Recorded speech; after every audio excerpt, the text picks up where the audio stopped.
talking to the microphone. What is up? Run the jewels. There's no way you're actually going to talk. Run? I don't know how this is how loud I talk. That's how loud you talk. You don't pick up. You're like, oh shit, it's going to be so crazy. Hey everybody, welcome. My name is Chase.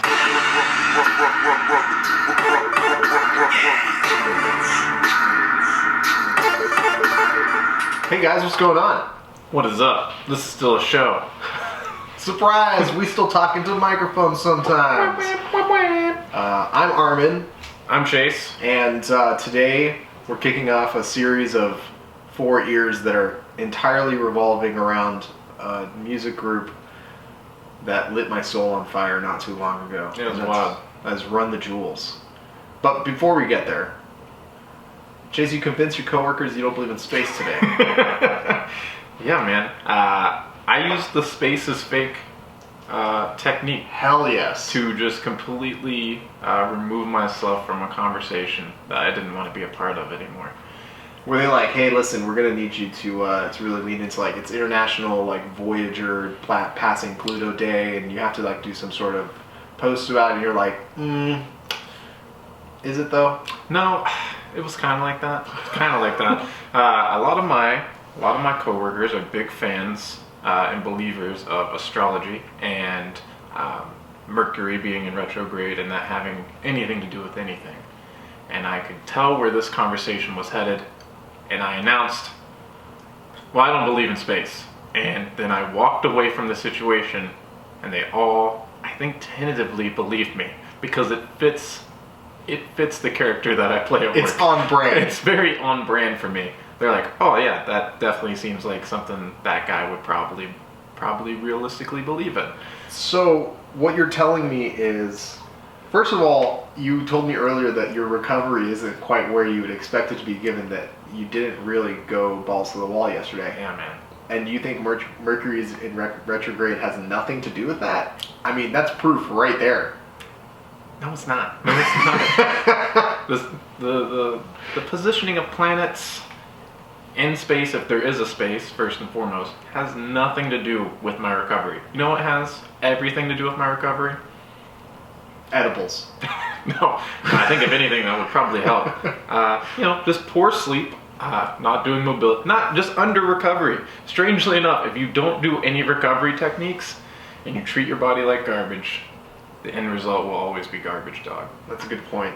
I actually found myself doing the OG version of the couch stretch last night. Like literally on the couch while watching TV. Wow. Yeah, your couch is big enough to do it. Yeah, it's perfect for that. Anyway, so we're going to be talking... familiar to your knee. Yeah, it was really nice. Actually, I ended up stretching instead of just being like, my fucking knee or my fucking ankle. Yeah, it's normally the ankle or my foot. Yeah, it was actually quite nice. Today we're going to be talking about RTJ. RT fucking J. Run the Jewels is a super rap group of Killer Mike and LP. And when was the first time you heard Run the Jewels? So the first time I heard Run the Jewels, I was a senior in college, so it would have been 2015. Wow. And I believe that you were a senior in college in 2015. That's wild, right? That is wild. And I believe that their second their second album had just came out. And for whatever reason, I only would listen to the songs that were starred on Apple Music. I was like, well, definitely, it's probably only these 3 songs that are good. The rest of this is probably trash. So I listened to those 3 songs, and I was like, man, that's pretty catchy. And I just never listened to the album. Fast forward to fall of 2016, I started CrossFitting, like for reals.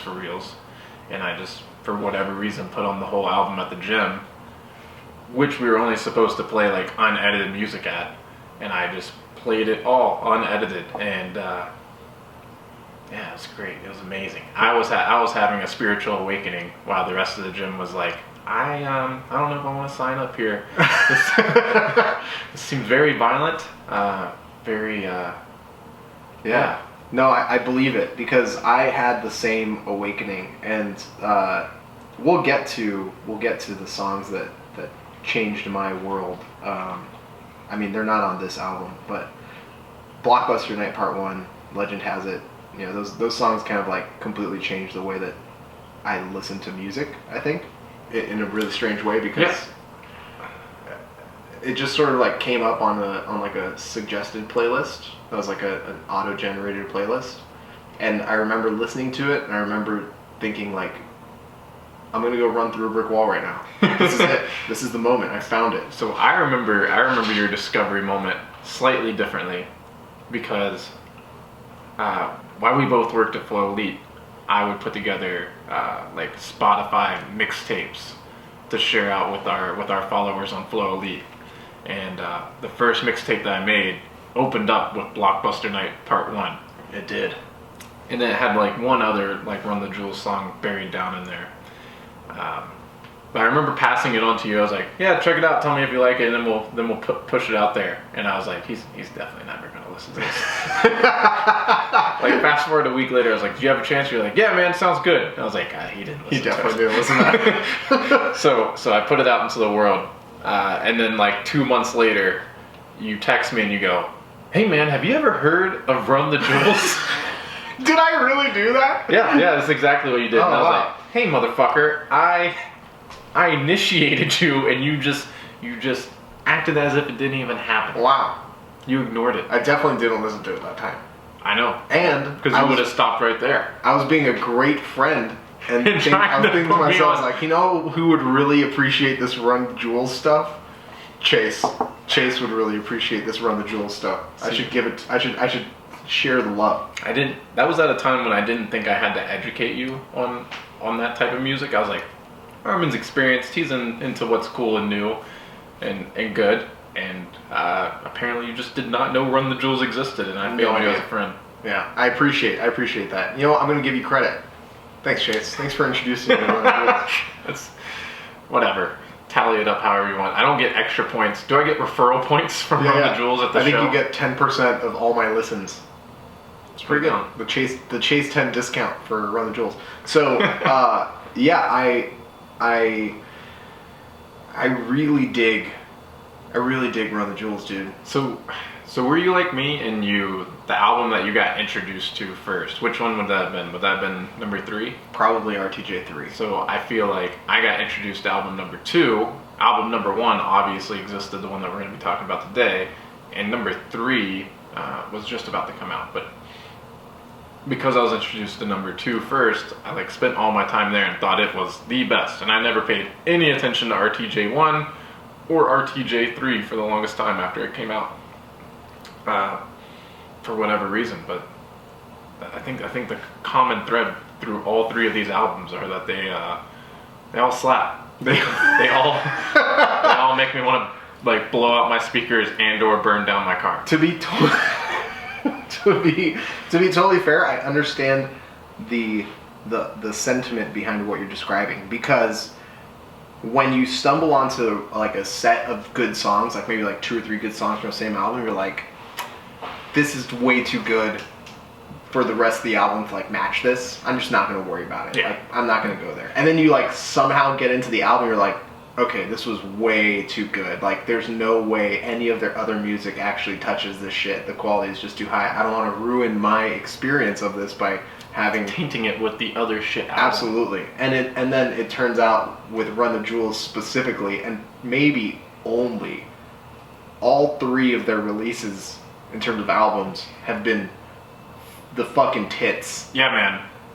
It's kind of out of control. The fact that they weren't massive like crossover into pop culture, into every fabric of every person's being and social media existence after the first album is mind-blowing. Like, how did anyone listen to Run the Jewels 1 and not be like, oh, I gotta tell my aunt, I gotta tell my grandma? In 2013, by the way. This album, you could release Run the Jewels 1 today, and it would still bang. It would still be the best release in the past 12 months, basically. 100%. I agree with that. And this is a 6-year-old album. It's mind-blowing. I didn't even think about it being 6 years old. How crazy is that? 2013. 2013, these guys released this album. It holds up. It absolutely does. How's that even work? I think it has something to do with just their delivery and flow. Like it's.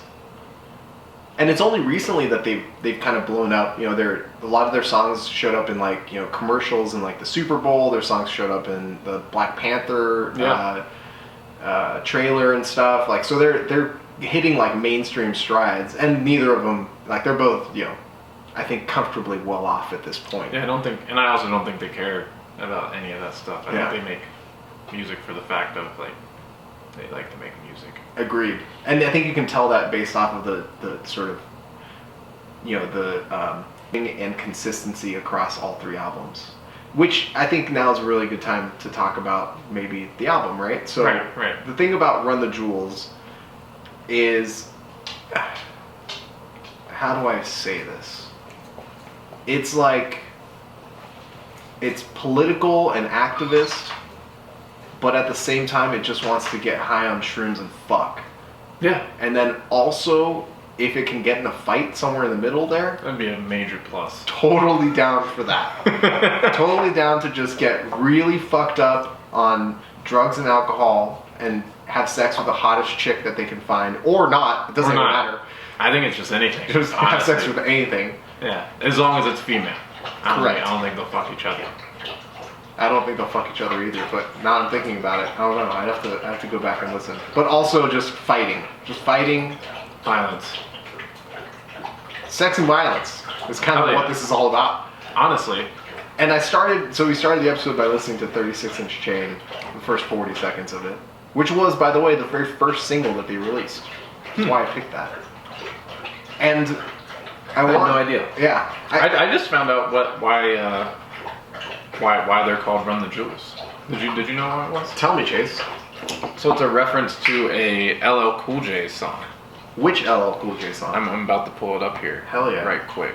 Because, you know, this thing had to like reset itself. My phone decided to close out of the app because I didn't pay attention to it. My bad, guys. Alright, so here we go. It's LL Cool J's Cheesy Rap Blues. Cheesy Rap Blues. And the line goes, just throw your hands in the air and wave them like you don't care. Keep them there. Yo, run the jewels, run the jewels, run the jewels. Any idea where in the song that shows up? I don't want to listen to the whole song. Same, dog. I don't have any desire.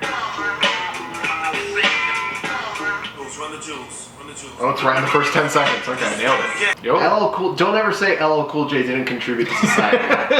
He named Run the Jewels. Yeah, man. Now, LL Cool J had a couple slaps. Is there meaning behind the cover? Because they use the same hand situation. I think it's just like the the gun symbol, and the chain, right? A symbol for running the jewels. Is it like stealing? Is it supposed to be like thievery? Yeah, I think so. Like you're holding up the other hand? Yeah. Sonny thinks it's about thievery.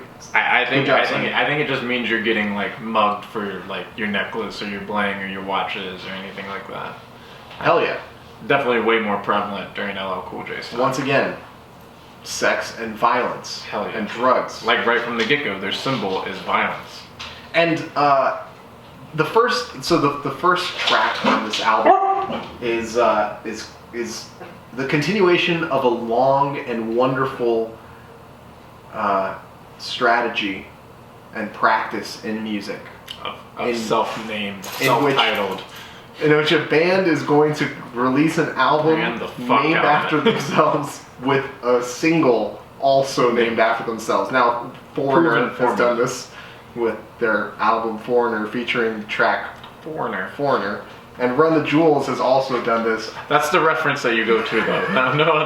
No other bands have possibly done this before.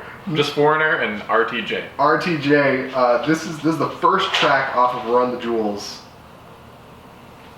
album. Run the Jewels. The song's called Run the Jewels.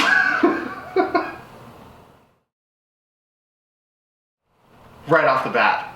Yeah, that beat is bonkers, man. And I think that's one of the secrets to what they've got going on. Mm-hmm.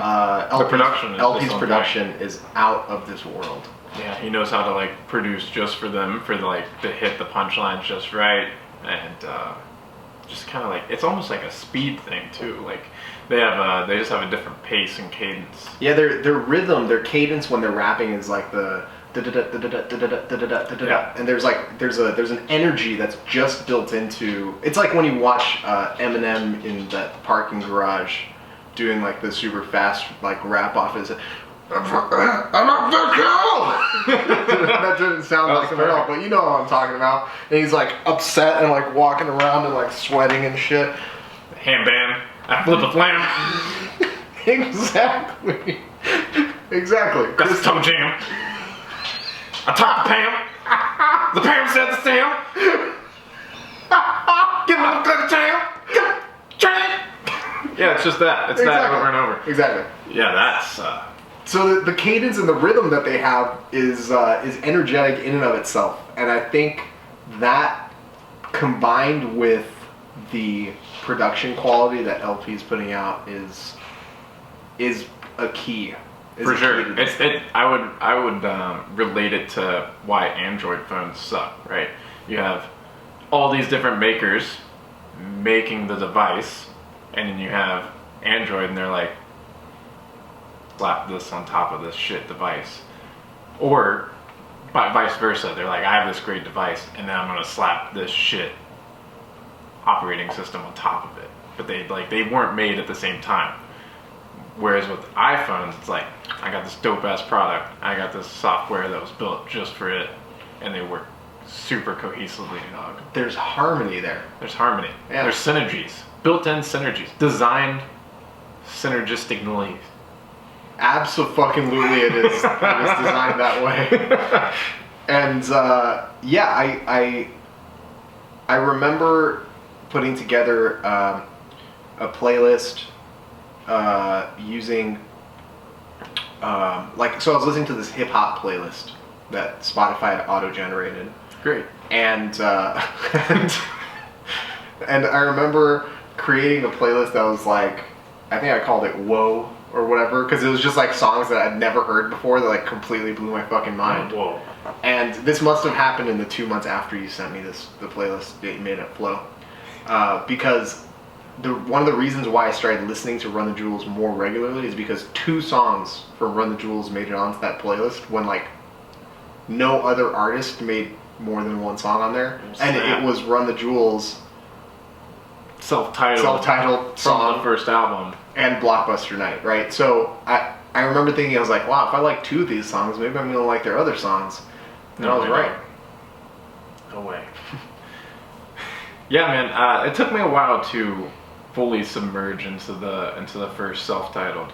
Like, I don't know. I just assumed it was just not good. I think maybe I jumped around it enough times. You didn't listen to the first 20 seconds of the very first song? Well, no. Run the Jewels itself, the song Run the Jewels is like great, undeniable. That was like the one saving grace. And then after that, I think the next one I liked was A Christmas Fucking Miracle, Absolutely. Which is the last track.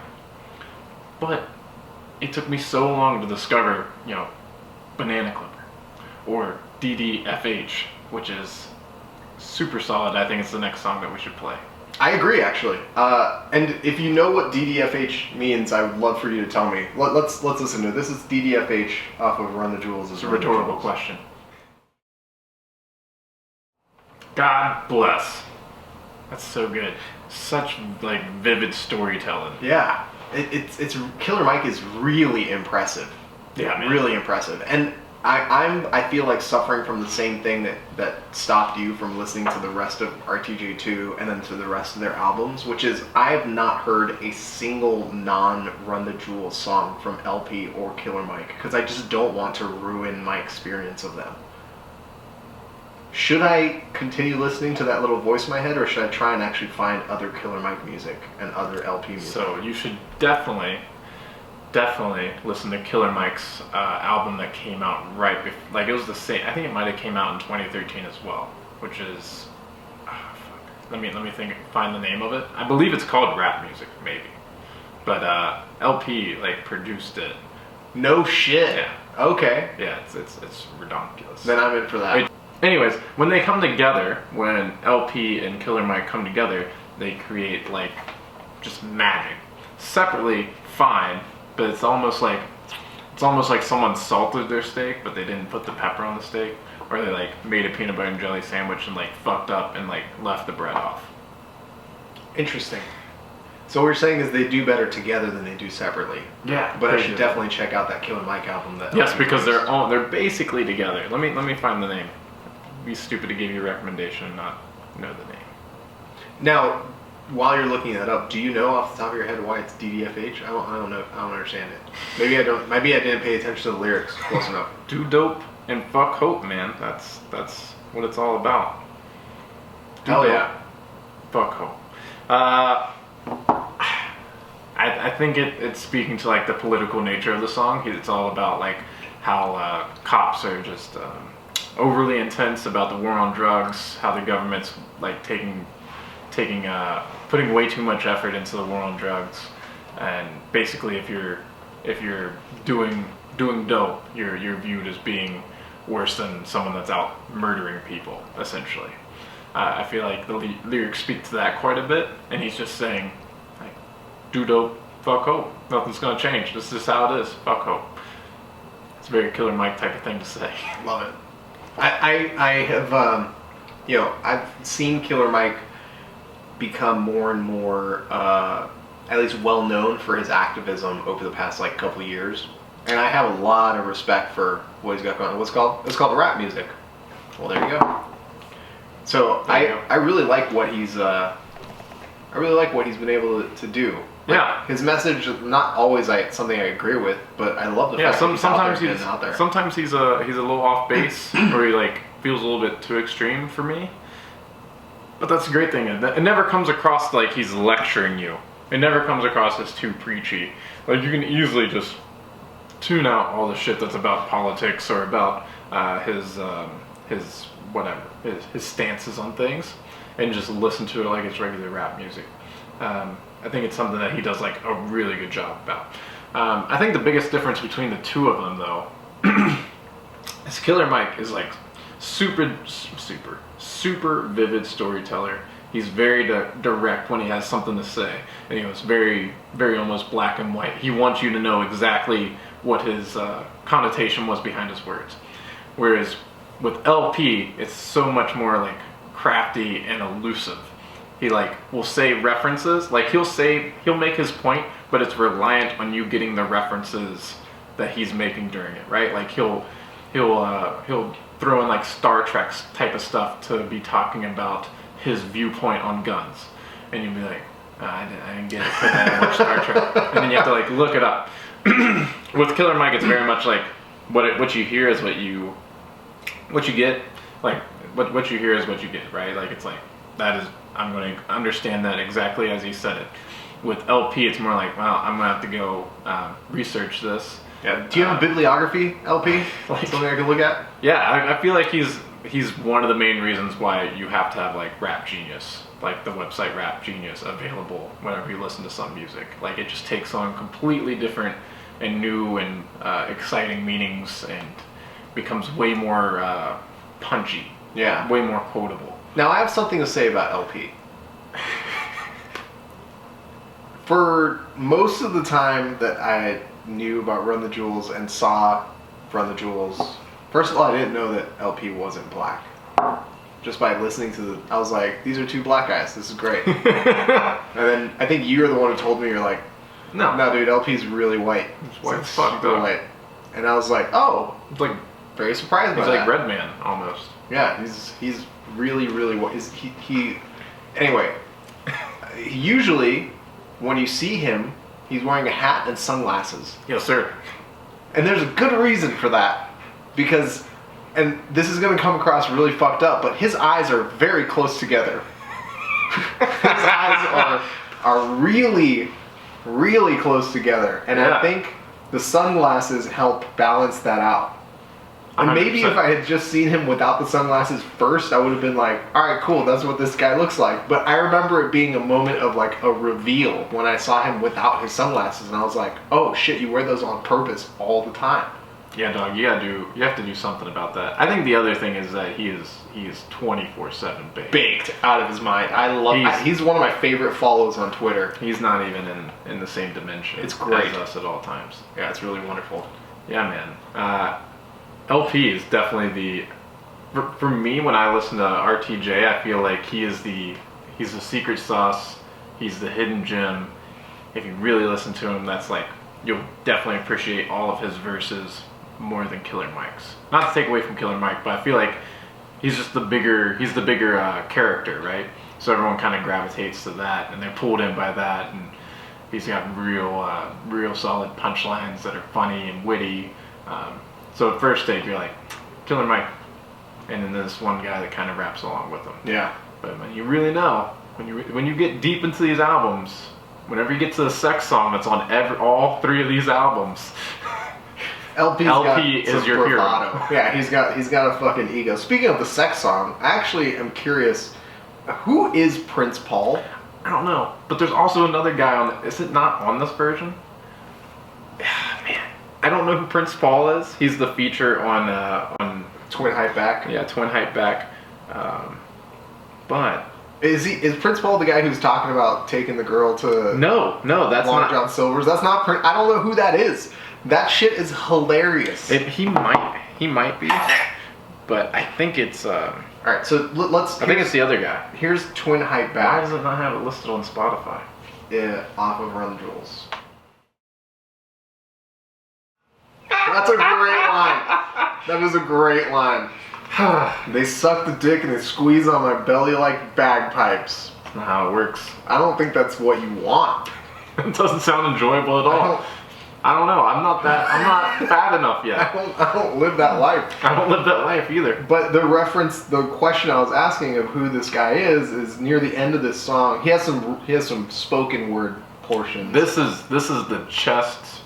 Rockwell? Yeah, Chest Rockwell. And here's what we're talking about.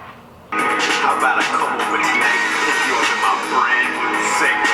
We can go get it Long John Silver's, get a fish platter. You can take me home and massage you with butter all on my neck. Yo, that sounds like a great date. That's really romantic. Like going to Long John Silver's, knowing you're both full well gonna have diarrhea later. I know what Katie and I are doing tonight. You're gonna massage your neck with butter. That's right. We're gonna take the Segway over to Long John Silver's.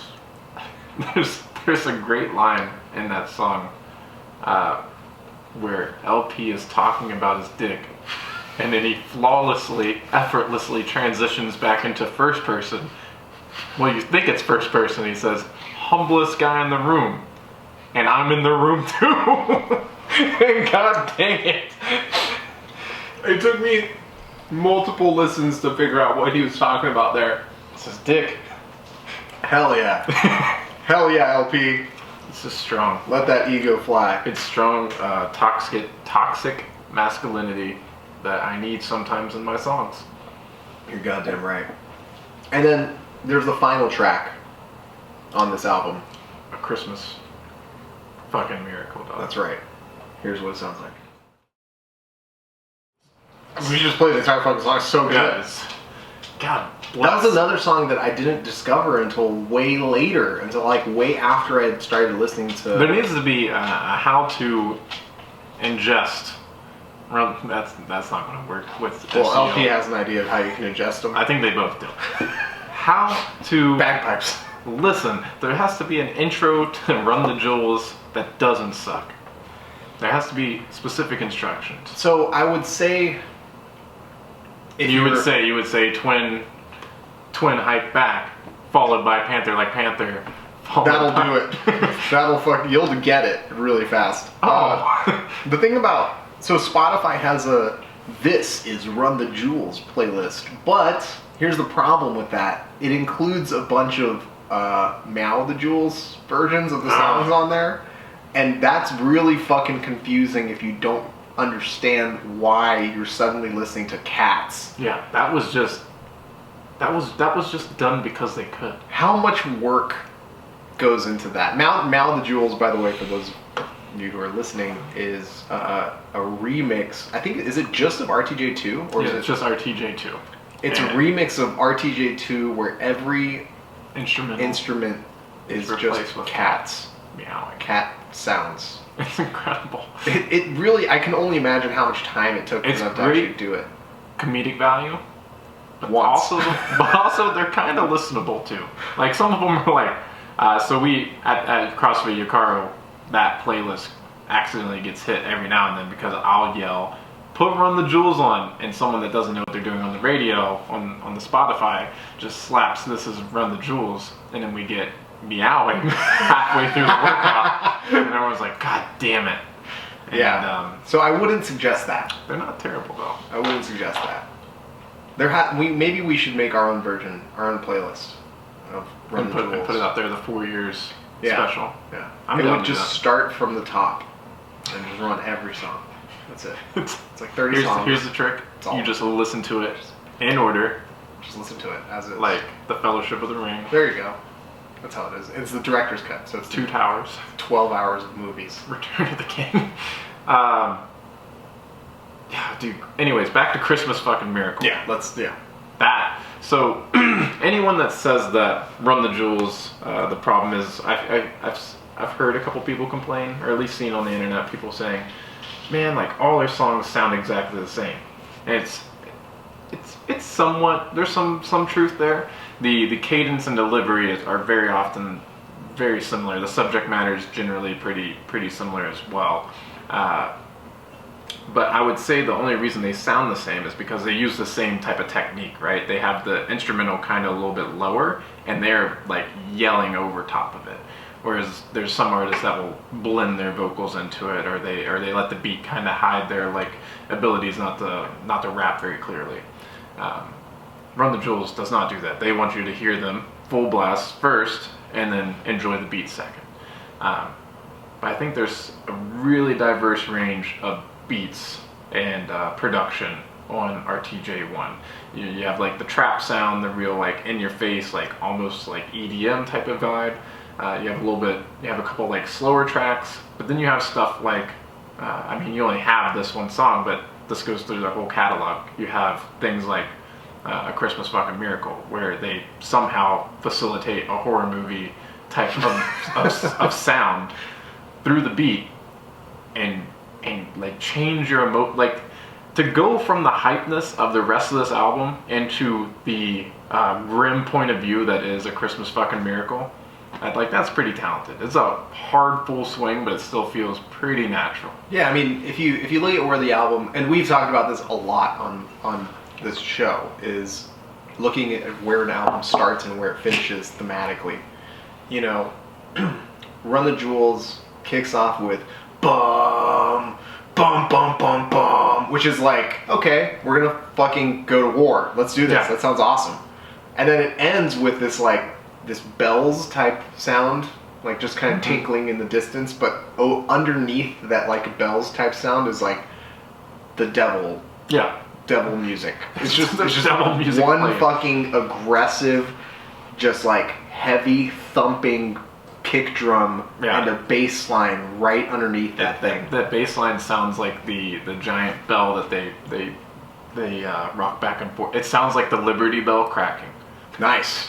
Yeah. In hell though. Hell yeah. So it's deeper. Get some. That's Yeah, that's how pitch works. The lower you are, Yeah. the deeper In it Death sounds. Valley, you can hear the deepest sounds. Mariana's Trench is even crazier. Deepest farts. Yeah. So this is one of my sort of like hidden gem songs. I think it's one of the more underappreciated songs that they have out there because it doesn't kick off with like I'm gonna kick the windows out of this police cruiser and fight the cop in the front seat vibe to it. It has more of like a shit's getting real and life's gonna drag you down type vibe to it, 100%. which I love. I'm totally down with that. Yeah. The music video for it is like a twist on the what is it? The Christmas Story where the dude gets visited by all the different Ebenezer Scrooge. Ebenezer Yeah. Scrooge, but I forget what it's called. Like I think it's not called A Christmas Story, is it? it's not called that. Yeah, I have Christmas no idea. Miracle. It's not called a Christmas No idea. Miracle. Neither of us know. Is that embarrassing? Whatever. Christmas is. Yeah, whatever. Whatever. That's okay. Christmas is super important. That is the official stance of 4 years. That's right. So important that this might be our soundtrack song. Christmas Fucking Miracle. Yeah. I'm excited that we I'm excited that we're doing the Run the Jewels set. It has to be done. It absolutely has to be done because I've never seen them live.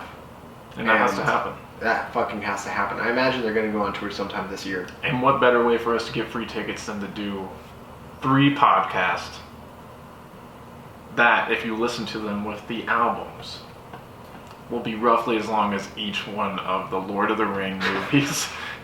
Yeah, this podcast is already longer than the album is. So if you listen to this podcast instead of the album, you fucked up. 100%. Don't even, just stop listening to us. Well, take that back.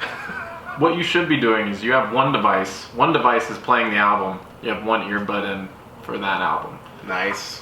And the other earbud, Nice. you have Lord of the Rings playing. You got me. I'll be honest, you had me in the first half. On the third device, you have this podcast playing, but you can't hear it. I see that as an absolute win. I strongly suggest listening to Run the Jewels and just start wherever. Maybe from the top. Maybe start with Run the Jewels. Yeah, honestly, at Run the Jewels. You should do it. You should do it with us. You should spend from now until we do the next one of these episodes listening to RTJ1. Pretend that RTJ2 and 3 do not exist. Yeah. And just listen to 1 exclusively. Hit us up. Let us know what your favorite songs were. Let us know if we missed the mark, or if we just turned you on to the greatest thing you've ever discovered. Seriously. All right, what is your social media here? I'm at Chase504 on YouTube and Instagram. You can hit me up. Let me know if you want to hear anything in particular reviewed. Hell yeah. And I'm at Armen Hammer TV. Thank you so much, everybody.